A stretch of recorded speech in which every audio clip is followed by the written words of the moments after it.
एक बार भगवान बुद्ध अपने भिक्षु के साथ भिक्षाटन के लिए किसी गांव की तरफ जा रहे थे। तभी अचानक भगवान बुद्ध के पैरों में कांटा लग गया। कांटा इतना तीक्ष्ण था कि चुभते ही रक्त की धार निकलने लगी। भगवान बुद्ध के भिक्षु रक्त को रोकने के लिए एक कपड़ा फाड़कर भगवान बुद्ध के पैरों में बांध दिए। इस घटना को कुछ लोग देख रहे थे जो भगवान बुद्ध से ईर्ष्या करते थे।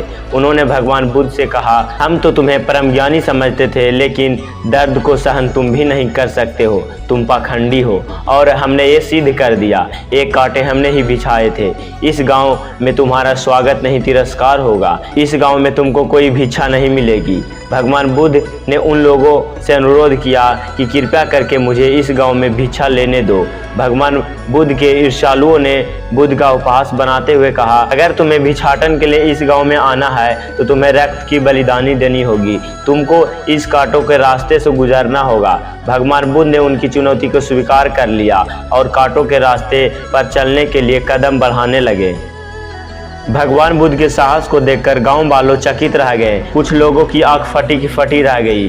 गांव वाले सोचने लगे कि बुद्ध भिक्षा के लिए दूसरे गांव भी जा सकते थे, तो फिर कांटों पर चलकर क्या साबित करना चाहते हैं। गांव वाले बुद्ध के संदेश को इतना जल्दी नहीं समझ पाए। यहाँ पर बात भिक्षा की नहीं बल्कि जीवन को बदलने की थी। गांव के भीड़ में सुमित नाम का एक युवक था जो भगवान बुद्ध पर हो रहे अत्याचार को देखकर दुर्वित हो गया।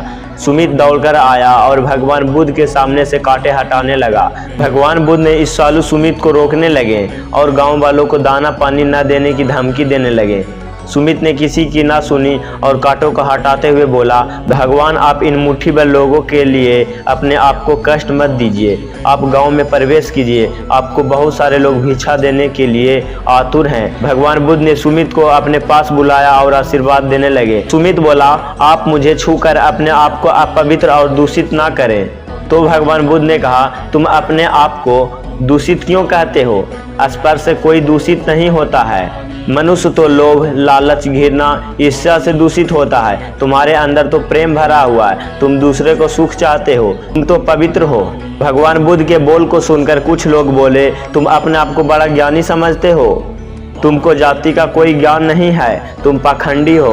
भगवान बुद्ध बड़े ही शांत स्वभाव से कहते हैं, मानव से मानव को मानवता छीनना पाखंडी का निशानी है। मुझे पाखंडी बोलकर यदि तुम्हें संतोष मिलता है तो मेरे लिए कोई दुख का विषय नहीं है। कुछ लोग बुद्ध पर बरस पड़े, परंतु यह धर्मशास्त्र है। फिर यह पाखंड कैसे हुआ? भगवान बुद्ध कहते हैं, हमारी उत्पत्ति इस सृष्टि में हुई है। नदियों का पानी का कोई समान रूप से प्यास बुझाता है। खुले जंगलों का हवा भी कोई भेदभाव नहीं करता है। खुला आसमान हमारे पिता के समान है जो हमारी परवरिश करने के लिए कोई भेदभाव नहीं करता है। सृष्टिकर्ता ने हमें कोई भेदभाव नहीं करना सिखाया है, तो हम इंसान कौन है किसी को भेदभाव करने वाले? मानव में भेद करके अपने संबंधों को बिगाड़ता है। भगवान बुद्ध के वचन के बाद कुछ लोग कहते हैं, अगर तुम इतना ही कहते हो तो तुम सुमित को अपना भिक्षु क्यों नहीं बना लेते?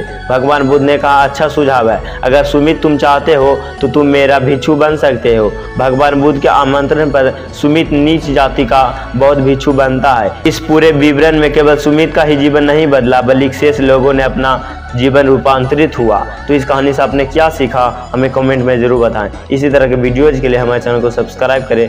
हम मिलते हैं दूसरे किसी और भगवान की नई कहानियाँ। तब तक के लिए आप सभी का बहुत बहुत धन्यवाद।